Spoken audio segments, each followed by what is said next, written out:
الله الرحمن الرحيم الحمد لله رب العالمين الحمد لله رب الشهداء والصالحين الحمد لله الذي جعلنا من المتمسكين بالقرآن العظيم وبهداية أمير المؤمنين والأئمة المعصومين عليهم السلام والصلاة والسلام على سيد المرسلين خاتم النبيين محمد وآله الطيبين الطاهرين واللعنة على أعدائهم من يوم عداوتهم إلى يوم الدين أما بعد فقد قال الإمام الحسين عليه الصلاة والسلام إني لم أخرج أشرا ولا مطرا ولا مفسدا ولا ظالما وإنما خرجت لغرض الإصلاح أمتي وأريد أن آمر بالمعروف وأنهى عن المنكر وأسير مسيرة جدي وأبي حنين عليه السلام. اللهم صل على محمد وآل محمد. حاضرین مجلس، عزاداری ابا عبداللہ حسین، تمام عزاداروں کے لیے، یعنی یہ عزاداری انسانیت کی بیداری کے لیے، انسانیت کو شعور اور آگاہی دینے کے لیے اور انسانیت کے اندر ایک فکری تحول اور ایک فکری تغیر پیدا کرنے کے لیے ایک بہترین موقع ہے۔ امام عالی مقام کہ اللہ تبارک و تعالیٰ نے ان کو امامت کے منصب پر فائز فرمایا اور عظیم شخصیت کے مالک یہ ہستی جو انسانیت کی رہنمائی کے لیے، انسانیت کی ہدایت کے لیے، لوگوں کو قرآن سمجھانے کے لیے، قرآنی شخصیت بنانے کے لیے، قرآنی معاشرہ تشکیل دینے کے لیے اس دنیا میں آئے تھے۔ اور امام عالی مقام کی اس عظیم فکر اور اس عظیم مقصد کو اس وقت کی بادشاہ نے، اس ظالم اور جابر، اس شقی نے یہ کوشش کی کہ امام عالی مقام کی یہ عظیم فکر، یہ عظیم مقصد، انسانیت کی فلاح، انسانیت کی بہبود، انسانیت کی بیداری اور شعور کا جو امام عالی مقام کے پاس حکمت عملی تھی اور امام کی ذمہ داری تھی، اور اللہ کی طرف سے امام علیہ السلام کو یہ مقام دیا گیا تھا، اس فکر کو، اس نہضت کو، اس امام عالی مقام کے عظیم مقصد کو یزید پلید نے یہ کوشش کی کہ کربلا کی صحراؤں میں اس عظیم مقصد کو گم کیا جائے، ختم کیا جائے، تاکہ یہ آواز، یہ فکر اسی صحرا میں مدفون ہو جائے اور امام عالی مقام کو وہ مقدس جسم اطہر کہ جسے رسول خدا نے اپنے کندھے پر اٹھا کے بالا تھا، کہ جس پہ رسول خدا بارہا بوسہ دیا کرتے تھے، وہ امامت کے پشت، وہ امامت کا بدن، اس بدن مطہر کو کربلا کی صحرا میں مدفون کر کے دنیا کے سامنے سے امام عالی مقام کی فکر، امام کی سوچ، امام کے مقاصد اور امام عالی مقام کے قبر مطہر کو بھی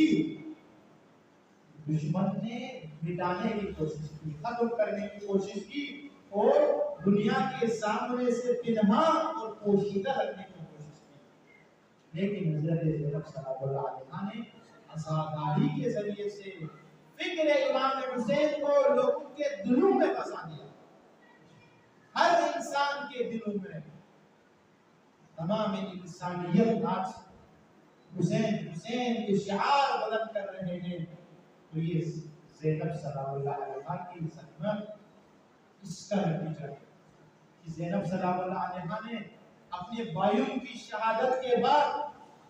آپ مایوس نہیں ہوئی، بلکہ آپ حوصلے کے ساتھ، آپ عزم و ارادے کے ساتھ ایک مضبوط پیکر کی شکل میں ڈٹ گئے اور مقصد امام کو یزید کے مقابل میں جو ایک بادشاہ ہے، کتنے عظیم اس کی سلطنت ہے، افواج ہے، طاقت ہے، اور زینب ان کے ہاتھوں اسیر ہے، لیکن اس اسارت کی حالت میں بھی زینب سلام اللہ علیہا نے فکر امام حسین علیہ السلام کو عزاداری کی شکل میں زندہ رکھا۔ عزادارہ نے سید الشہداء، یہ عزاداری کی معمولی چیز نہیں ہے۔ یہ عزاداری کی اگر میں مثال دوں تو جب بارش کا موسم ہوتا ہے، جب بارش برستی ہے، بارش برس رہی ہوتی ہے، اس وقت یہ اللہ کا رحمت خدا جب نازل ہوتی ہے تو اس وقت بنجر زمین ان کے اندر زندگی کی رمق پیدا ہوتی ہے، وہ سرسبز و شاداب نظر آتے ہیں، اور جو زمین اس بارش کے سامنے، اس ماحول میں، اس موسم میں جب بارش برس رہی ہو، رحمت خدا نازل ہو رہی ہو، اس وقت زمین اگر اپنا دامن کھولے، اگر اپنا سینہ کشادہ کر کے رکھے تو یہ رحمت خدا اس زمین کی زندگی اور اس زمین کی حیات کا باعث بنتا ہے۔ یہ بارش کے قطرات اسی طرح سے عزاداری سید الشہداء انسانیت کے مردہ دلوں کی بہار کے لیے،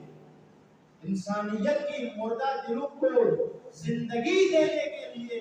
بے شعور افراد کو شعور دینے کے لیے یہ موقع ہے۔ اس طرح بارش کے قطرات مردہ زمین کو زندہ کرتا ہے، اسی طرح سے ابا عبداللہ حسین کے غم میں آنکھ سے نکلنے والی آنسو اگر معرفت کے ساتھ اگر گریا کرے تو یہ آنسو کے قطرات انسان کی فلاح، انسان کی شعور اور انسان کی آگاہی اور انسان کی مغفرت کا باعث ہوتا ہے۔ لہذا عزاداری کے ایام میں اپنا سینہ کشادہ کریں۔ یہ ٹھیک ہے کہ آپ عزاداری کا ہمارا ماحول یہ کہ ہم سیاہ کپڑے پہنیں، یہ اچھی بات ہے، لیکن کپڑے سیاہ پہنے، آپ امام بارگاہوں کے جو ماحول ہے اس کو سیاہ کریں، لیکن اپنے دل کو روشن کریں۔ سیاہ دلوں کو، دل کبھی سیاہ نہ ہونے پائے۔ آپ کے کپڑے سیاہ ہونا چاہیے، آپ کا رومال سیاہ ہونا چاہیے، آپ جس ماحول میں عزاداری کر رہے ہیں وہ ماحول سیاہ ہو، لیکن آپ کا دل سیاہ نہ ہو۔ وہ تمام کام چھوڑ دے، ترک کرے اور حوصلہ اپنے اندر پیدا کرے اور امام سے متوسل ہو کر ایک نئے جہد سے زندگی کا آغاز کرنے کا عزم کرے۔ عزادارہ نے سید الشہداء، اسی لیے امام عالی مقام نے اپنے قیام اور اپنے خروج کے مقاصد کو دنیا کے سامنے آشکار کر دیا، دنیا کے سامنے بتا دیا، تاکہ تا قیام قیامت تک جب تک زمین پر عزاداری کا انعقاد ہو وہ امام کے ان مقاصد اور اہداف کو مد نظر رکھ کر عزاداری کرے. اسی لیے آپ کے حضرت میں یہ عرض کر رہا تھا کہ یزیدیت شکن، یزیدیت کو نابود کرنے والی عزاداری، یزیدیت کا حوصلہ پست کرنے والی عزاداری، کہ جس عزاداری کی بنا پر، جس عزاداری کی وجہ سے یزید خاموش ہو جائے، یزید کی سلطنت ٹوٹ جائے، ختم ہو جائے، اس کی طاقت پارا پارا ہو جائے، اس عزاداری کی خصوصیات میں یہ خصوصیت کی اس عزاداری میں مقصد امام حسین کو بیان کیا جائے. جب مقام امام حسین بیان ہو، منزلت امام حسین بیان ہو، معرفت امام حسین، شناخت حضرت ابا عبداللہ الحسین بیان ہو، تو اس کے بعد قیام امام حسین کے مقاصد اور اہداف کو کلام امام حسین سے بیان کیا جائے، تاکہ دنیا کے سامنے آشکار ہو جائے، واضح ہو جائے کہ امام، کہ جس امام کی عزاداری کا ہم انعقاد کرتے ہیں، جس امام پر ہم گریہ کرتے ہیں، اس امام، وہ امام کن چیزوں پر گریہ کرتے ہیں، ان کے عروج، ان کی مقصد، ان کا ہدف کیا تھا. اس لیے امام علیہ السلام نے فرمایا انی لم اخرج، میرا یہ خروج نہیں ہے عشیرا ولا قدرا، نہ تکبر اور غرور کی وجہ سے اور نہ ہوا و ہوس کی وجہ سے. عزاداری میں سے یہ شعبہ کل آپ کی خدمت میں عرض کیا کہ امام عالی مقام نے مقصد قیام کو بیان فرماتے ہوئے جن 4 پہلوؤں کی نفی کی تھی کہ یہ 4 پہلو میرے قیام میں مد نظر نہیں، ان پہلوؤں کو بیان کرنے کے لیے، ان پہلوؤں کو تبیین کرنے کے لیے امام عالی مقام نے جن الفاظ کا چناؤ کیا تھا، جن الفاظ کا انتخاب کیا تھا، ان الفاظ کی وضاحت، تشریح آپ کے سامنے کرنے کی کوشش کر رہا تھا. تو آپ کے خدمت میں کل عرض کیا کہ امام عالی مقام نے ایک پہلو کی نفی اس طرح سے کیا کہ ولا بدرا، لفظ بدر، اس کے لیے میں نے آپ کے خدمت میں عرض کیا کہ امام عالی مقام نے یعنی قرآن مجید کے الفاظ کو، قرآن مجید کو مد نظر رکھ کر امام عالی مقام نے اپنے مقاصد اور اہداف کو واضح کیا اور اس لفظ کا انتخاب کیا کہ جسے قرآن مجید میں 2 دفعہ اس لفظ کا استعمال کیا. لفظ بدر کا 2 دفعہ استعمال ہوا ہے. ایک اس وقت جب جنگ بدر کے لیے مشرکین مکے سے اپنے گھروں سے خارج ہو رہا تھا، گھروں سے نکل رہا تھا، ان کی کیفیت بیان کیا کہ ولا تکونوا كالذين خرجوا من ديارهم بطرا، کہ ان لوگوں کی طرح نہ ہونا کہ جو اپنے گھروں سے نکلے اس طرح سے کہ وہ خوشحال تھے، وہ انکار کی کیفیت میں تھی. اللہ کی رحمت، اللہ کی نعمت کے مقابل میں انکار اور اپنے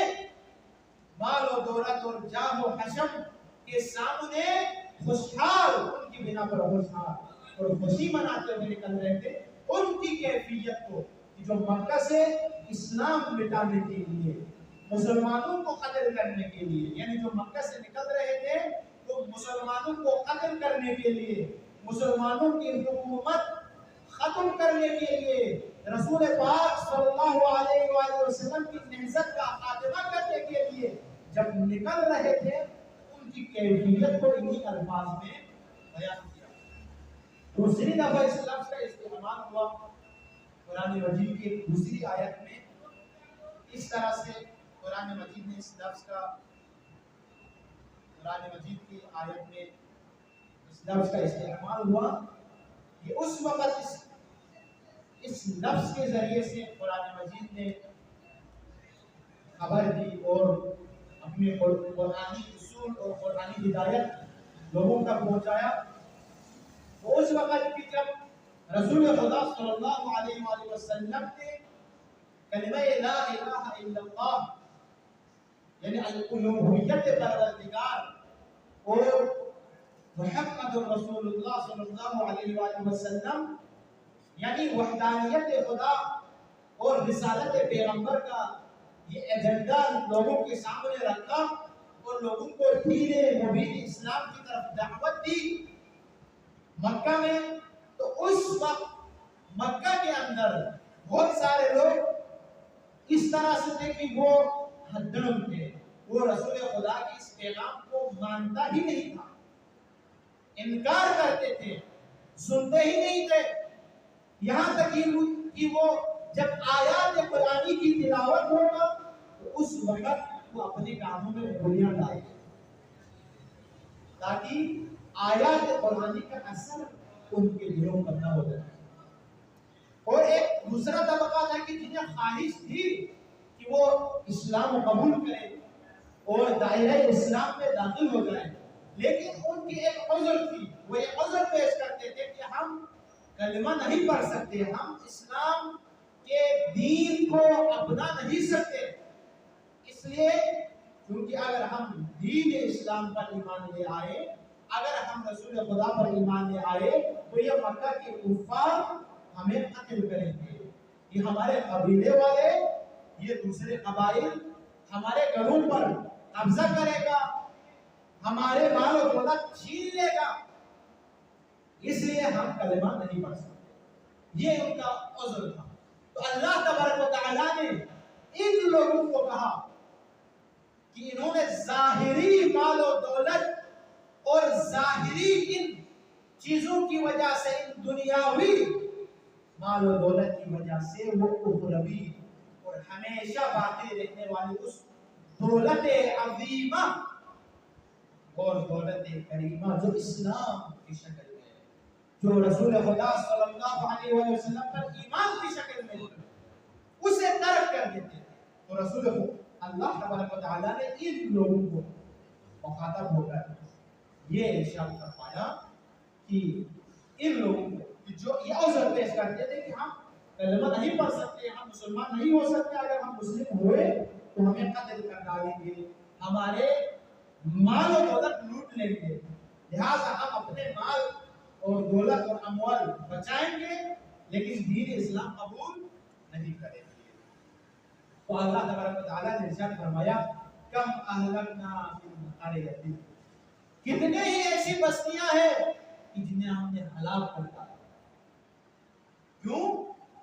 یعنی کہ بہت ساری ایسی بستیوں کی اللہ تبارک و تعالیٰ نے بات کی ان لوگوں کے سامنے کہ جو اس وجہ سے اسلام قبول نہیں کر رہے تھے کہ ان کی دولت نہ چھن جائے، ان کی مال و دولت پر قبضہ نہ ہو جائے، تو اللہ تبارک و تعالیٰ نے فرمایا کہ ہم نے کتنے ہی ایسی بستیوں کو ہم نے ہلاک کر ڈالا، ان میں رہنے والوں کو ہم نے نیست و نابود کر ڈالا، کیوں؟ اس وجہ سے بدرت معیشتہا، یہ لفظ بدر میں ہے استعمال کیا، بدرت معیشتہا، کیوں؟ یہ وہ لوگ تھے، یہ بستی والے کہ جنہیں ہم نے ہلاک کر ڈالا، جنہیں ہم نے نابود کر ڈالا، یہ وہ لوگ تھے کہ جو اپنی معیشت پر نازاں تھے، جو اپنی ظاہری مال و دولت اور ظاہری جاہ و عصمت پر خوشحال تھے، اور وہ اس مال و دولت اور اس شہرت پر خوشی کا اظہار کرتے تھے اور اسے ہی سینے سے لگا کے رکھ دیتے تھے اور اللہ کے بتائے ہوئے رسول پر نہیں چلتے تھے، ہم نے انہیں ہلاک کر دیا۔ اور آگے ارشاد فرماتے ہیں فتلک مساکنہم، یہ وہ بستیاں ہیں جو کہ یہ مشرکین مکہ جب تجارت کے لیے جاتے تو ان کے راستے میں یہ جو جن اقوام کی ذکر ہو رہی ہے، قوم عاد، قوم ثمود، قوم لوط اور یہ فرعون، یعنی یہ بستیاں تھیں کہ جو ان کے تجارتی کارواں جانے والے راستے میں ان بستیوں کی کھنڈرات موجود تھے. تو اللہ تبارک و تعالیٰ نے اس کی طرف اشارہ کیا، وَتِلْكَ مَسَاكِنُهُمْ، یہ وہ بستیاں ہیں، یہ وہ آرائش گاہ ہے ان کی، یہ وہ ان کے ٹھکانے ہیں جہاں پر وہ زندگی گزارتے تھے. لَمْ تَسْكُنْ مِنْ بَعْدِهِمْ، کہ وہاں پر کوئی رہا نہیں ان کے بعد، الا قلیلا، مگر ان کے بعد کچھ عرصے بعد یہ ویران ہو گیا، یہ کھنڈرات میں تبدیل ہو گیا. کہ جن بستیوں میں ان کے مضبوط اور مستحکم گھر بنائے تھے، انہوں نے اپنے گھروں کی زینت کی تھی اور بڑے بڑے محلات تعمیر کیے تھے اور بڑے باغات انہوں نے بنائے تھے، لیکن ان کے پاس وہ دولت اور وہ دولت کریمہ جو اسلام کی شکل میں ہے، جو اللہ کا کلمہ ہے، جو اللہ کا فرمان ہے، جو اللہ کی اطاعت کا پہلو ہے، یہ ان کے دلوں میں نہیں تھا. اس لیے ہم نے انہیں ہلاک کر ڈالا. اور وَكُنَّا نَحْنُ الْوَارِثِينَ، اور ان کھنڈرات کے ابھی ہم وارث ہیں. یعنی اس آیت کے آخر میں اللہ تبارک و تعالیٰ نے اشارہ کیا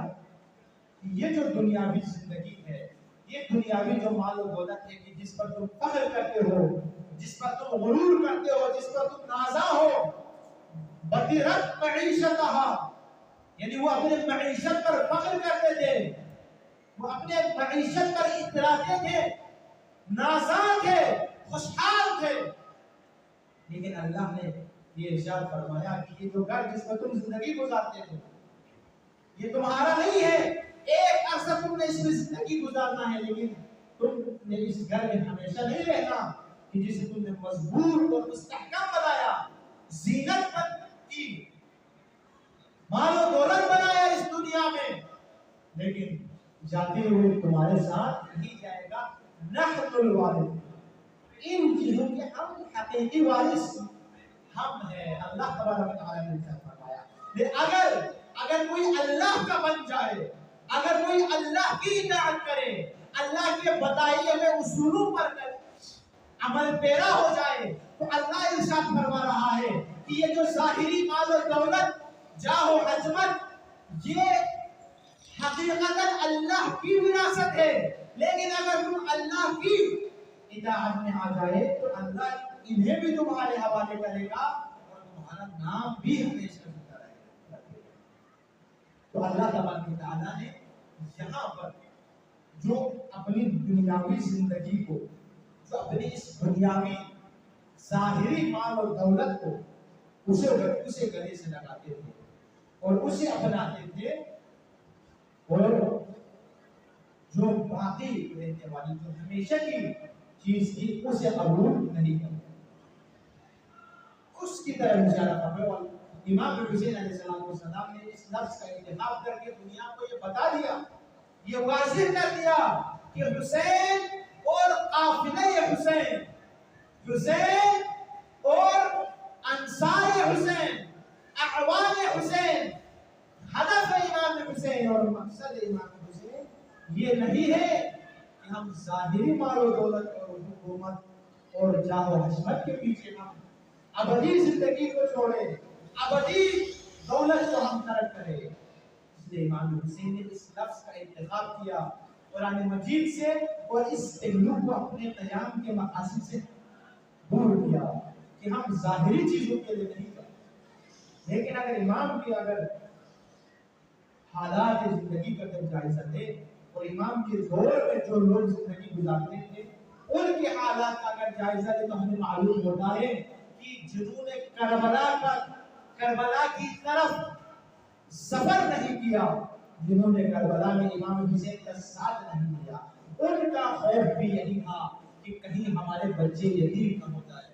کہیں ہمارے گھروں کو آگ نہ لگایا جائے، کہیں ہمارے جسموں کو پائمال نہ کیا جائے، کہیں ہماری مال و دولت ہم سے چھین نہ جائے۔ لیکن امام عالی مقام نے بتا دیا کہ یہ ولا وغیرہ کہ ہماری قیام کے مقاصد میں سے یہ خصوصیت نہیں ہے کہ ہم ظاہری چیزوں پر ہوا و ہوس کی بنیاد پر قیام کریں۔ اس سے واضح ہوتا ہے کہ مد مقابل جو لوگ تھا اور جو لوگ لا تعلقی کا اظہار کر رہے تھے یہ ان کی زندگی میں تھا، وہ لوگ اس دنیاوی زندگی کی خاطر کہ جنہوں نے امام حسین کے خلاف کربلا میں لشکر لے کے آئے، کیوں آئے؟ ملک رے کی حکومت کے لیے اقتصاد نے امام حسین کے خون سے اپنے ہاتھ کو رنگین کیا۔ یہ مملکت، یہ حکومت کی لالچ، یہ اقتدار کا نشہ، یہ ظاہری ہے، یہ ان لوگوں کا وتیرہ ہے، یہ ان لوگوں کا طریقہ تھا، یہ ان لوگوں کے مقاصد اور اہداف میں شامل تھا۔ یہ ظاہری چیزوں کے لیے امام عالی مقام کے وقت مقابل کھڑے ہو گئے، لیکن امام عالی مقام کسی ظاہری اور کسی دنیاوی مقصد کی خاطر قیام نہیں کیا۔ یہ امام عالی مقام نے اپنے عالی بہترین کلمات سے اپنے مقاصد اور اہداف کو واضح کیا، روشن کیا، آشکار کیا، اور قیامت تک آنے والے عزاداروں کو یہ پیغام دیا، گریہ گناہ ہونے والے لوگوں کو یہ پیغام دیا کہ جب بھی کوئی یزید سر اٹھائے، جب بھی کوئی یزید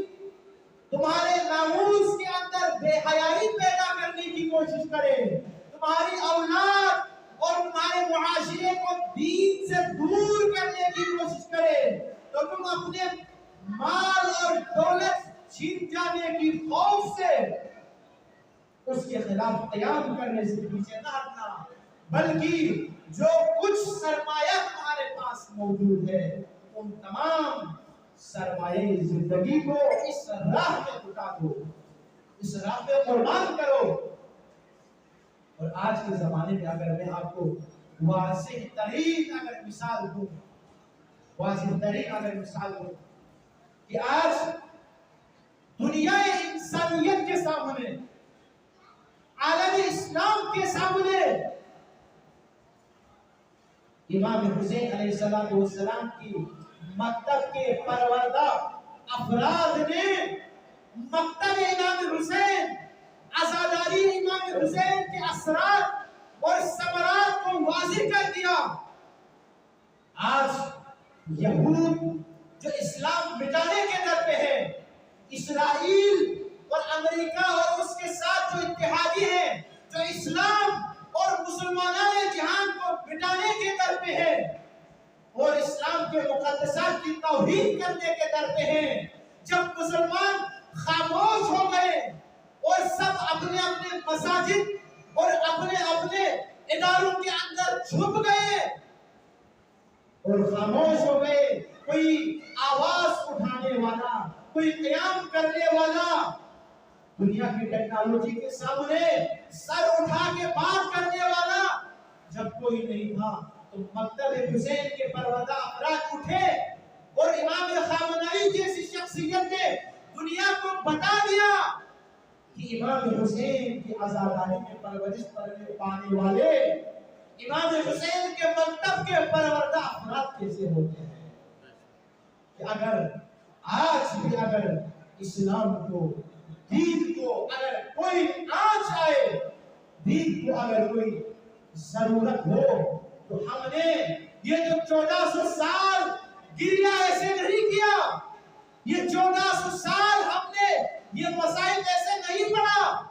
کہ ایک دن میں ہمارے مولا نے 72 لاشیں اٹھائے ہیں، یہ ہم نے مسائل نہیں پڑھا، یہ فقط ہم گریہ کرنے کے لیے، یہ فقط ہم عزاداری کے لیے اور رونے کے لیے یہ مسائل نہیں پڑھا، بلکہ وقت آنے پر ہم ہر ایک عزادار اسی طرح سے لاشیں اٹھانے کے لیے تیار ہے. اور آج جو ملت ایران میں بڑے بڑے کمانڈر بڑے بڑے شخصیات کی لاشیں اٹھا کر دنیا کو بتا دیا کہ یہ عزاداری کا ثمرات، یہ عزاداری کا فلسفہ، یہ عزاداری کے فوائد ہیں کہ دنیا جو عزاداری کو مٹانے کے لیے جلوس کے راستوں کو بند کرنے کے در پہ ہیں، آج وہ جلوس امام حسین کے خلاف پروپیگنڈا کرنے والے، عزاداری امام حسین کے خلاف اقدام کرنے والے، آج جب اسلام خطرے میں ہے، آج جب مسلمانوں کی نسل کشی ہو رہی ہے، تو یہ کہاں ہے جو یہ کہتے ہیں عزاداری کے خلاف؟ آج اسلام کے لیے اگر کوئی قربانی دینے والا ہے تو یہی لوگ ہیں جو عزاداری قائم کرتے ہیں، یہی لوگ ہیں تو جو جلوسوں میں عباس کے پرچم کو اپنے ہاتھوں میں اٹھاتے ہیں اور امام عالی مقام سے عہد کرتے ہیں. عزیزاں، یہ عزاداری کا آپ شب و روز کی عبادتوں میں، عزاداری کے محافل میں دعا کریں ان مجاہدین کے لیے، خصوصاً رہبر معظم تشیع کا چہرہ دنیا کے سامنے روشن کیا، آشکار کیا، دنیا کو بتا دیا کہ حقیقی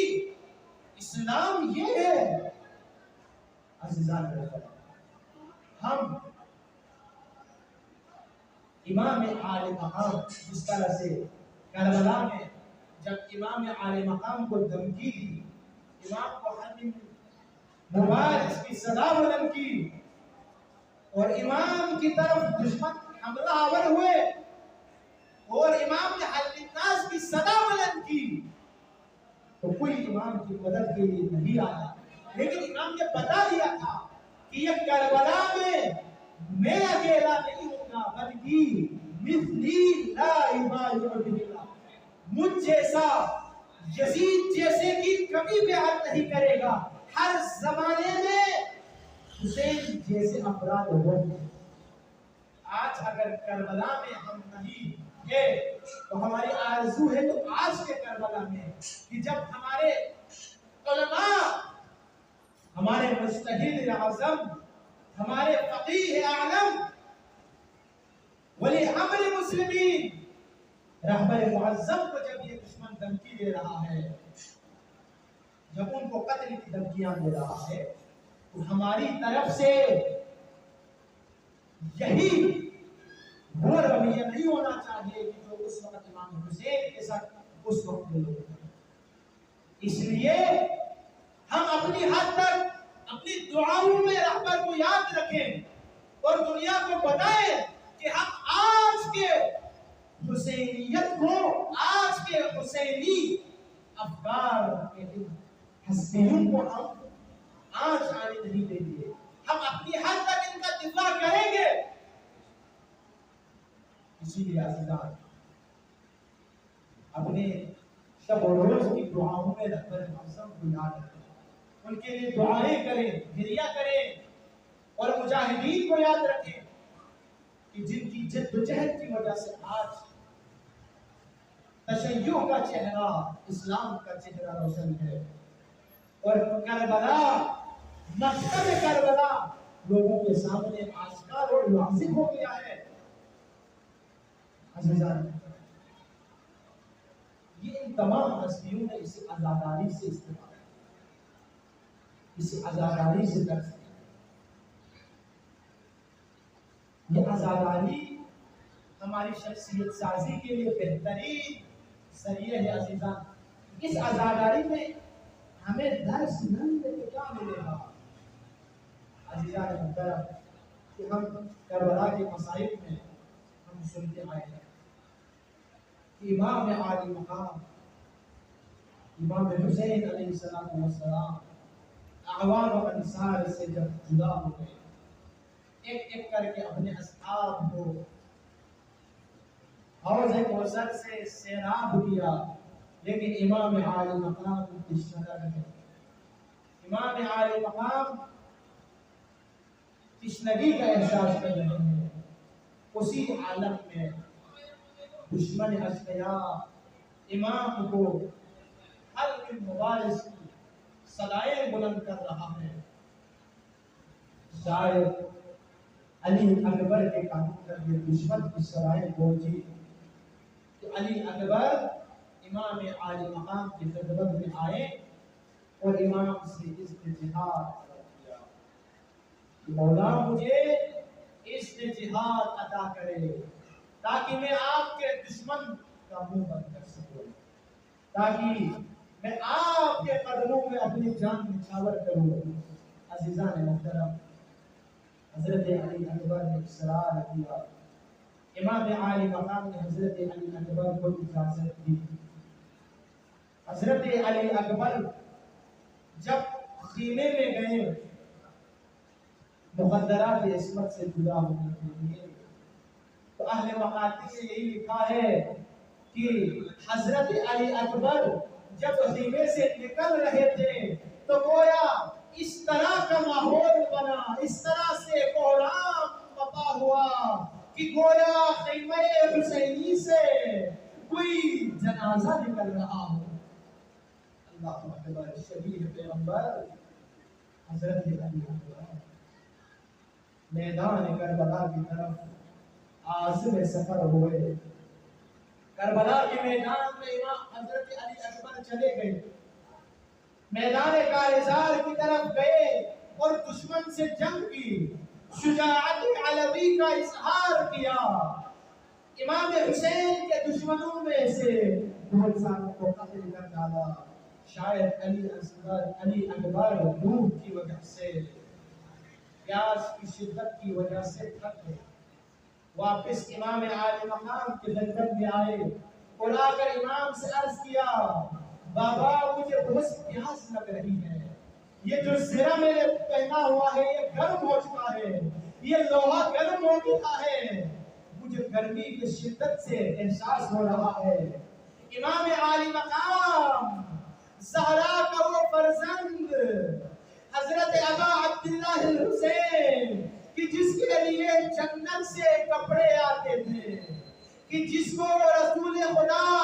جن کی تمام آرزوؤں کو پورا کرتے تھے، آج حسین کی غربت کا یہ عالم ہے کہ شبیہ پیغمبر علی اکبر جیسا جوان مولا حسین سے خون پانی کا تقاضا کر رہا ہے، لیکن حسین کی بے بسی کا یہ عالم، حسین کی مظلومیت کا یہ عالم کہ اکبر کو ایک خون پانی کا بندوبست نہ کر سکا۔ حضرت علی اکبر سے فرمایا، بیٹا اکبر اپنی زبان میرے دہن میں رکھ۔ حضرت علی اکبر نے اپنے زبان مبارک کو امام عالی مقام کے دہن مطہر میں دھم رکھا۔ فوراً حضرت علی اکبر نے نکال کے بتایا، مولا مجھ سے زیادہ تو آپ پیاسا ہے، آپ کا گلا میرے گلے سے زیادہ خشک ہے۔ مولا نے فرمایا، اکبر اب وقت قریب آ گیا ہے، انشاءاللہ بہت جلد ہی آب کوثر سے بابا علی تمہیں سیراب کرے گا۔ علی اکبر دشمن کی طرف بڑھے، دشمن سے مقابلہ کیا، دشمن سے مقابلہ کرتے کرتے کسی شقی نے علی اکبر کی طرف اس طرح سے اشارہ کیا کہ اکبر گھوڑے پر نہ سنبھل سکے، اکبر سینگ سے زمین پہ آیا۔ اللہ اکبر، اپنے بابا کو استغاثہ کیا، السلام علیکم یا ابا عبداللہ۔ حضرت علی اکبر نے علامہ نقل فرماتے ہیں کہ تمام شعراء نے